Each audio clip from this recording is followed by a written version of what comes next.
তোকে একটা কাজের দায়িত্ব দিয়ে আমি পাঠিয়েছিলাম, সেটা না করে তুই নার্সিং হোমে গিয়েছিলি কেন? আমার বাবা খুব অসুস্থ, নার্সিং হোমে ভর্তি না করতে পারলে। এই, তোকে এই বাবা খাওয়ায়, এই বাবা পড়ায়, এই বাবার কথা মেনে চলবি তুই? যদি তুই নার্সিং হোমে না নিয়ে গিয়ে তুফানকে মেরে আসতিস, তাহলে তুই যা বলতিস তাই করে দিতাম। এখন আমি তোর একটাও কথা শুনবো না, একটাও কথা শুনবো না আমি। দাদা, আপনি না লিখে দিলে বাবাকে নার্সিং হোমে ভর্তি করতে পারবো না। আমি মরছি আমার জ্বালায়, আর তুমি এসেছো তোমার বাবাকে নার্সিং হোমে ভর্তি করার জন্য চিঠি নিয়ে যেতে। তারপরে তারপরে আসবি চিকিৎসার জন্য আমার কাছে। একটা কাজের নাম নেই, এটা দাও ওটা দাও। কোন কাজে তুই আসিস আমার? হ্যাঁ, তোরা উঠিস নেরিকুত্তার জাত, খালি ঘেউ ঘেউ করিস আর মার খাস। তোর বাবা মরলো কি বাঁচলো তাতে আমার কিছু যায় আসে না। মরে গেলে আসিস, শ্মশানে পোড়ানোর জন্য লিখে দেব, কম খরচায় হয়ে যাবে।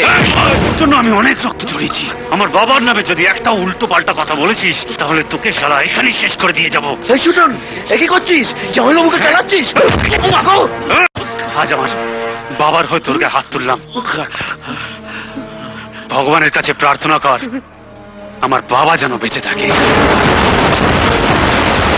আর গিয়ে যদি দেখি আমার বাবা মারা গেছে, আগে তোর মুখাগ্নি করব, তারপর আমার বাবার।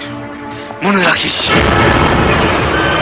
এই জামাইবাবু, ছোটন তো আমাদেরও খেলিয়ে দিল। হরিপদ, হ্যাঁ, ছোট নার্সিং হোমে পৌঁছানোর আগেই ওকে ছেটে দাও। তোরা কি ব্যাপার? দাদা তোর নামটা কেটে দিতে বলে। এই, নামটা অবিনাশ মুখার্জির বাপের দেওয়া নয়, আমার বাবার দেওয়া। নাম কাটতে এলে গলা কেটে ধান খেতে ফেলে আসবো। চলে যা, নার্সিং হোমে যেতে হবে। নার্সিং হোমেই পাঠাচ্ছি। সালা ছোটনটা ওইভাবে পাল্টি খেয়ে গেল, ওটাকে খতম করতেই হবে। কোনো গন্ধ পাচ্ছেন? পাচ্ছি। একটা লোক, 4-4টে খুনের আসামি, সে একটা চাপা পড়ে থাকা খুনের ফাইল চায় কেন?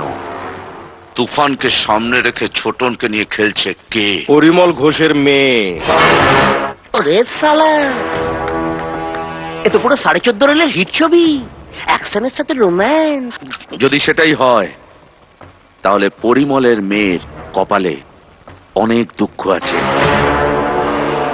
ছবিটা 14.5 রিলে শেষ হবে না, 7.5 রিলেই শেষ হয়ে যাবে।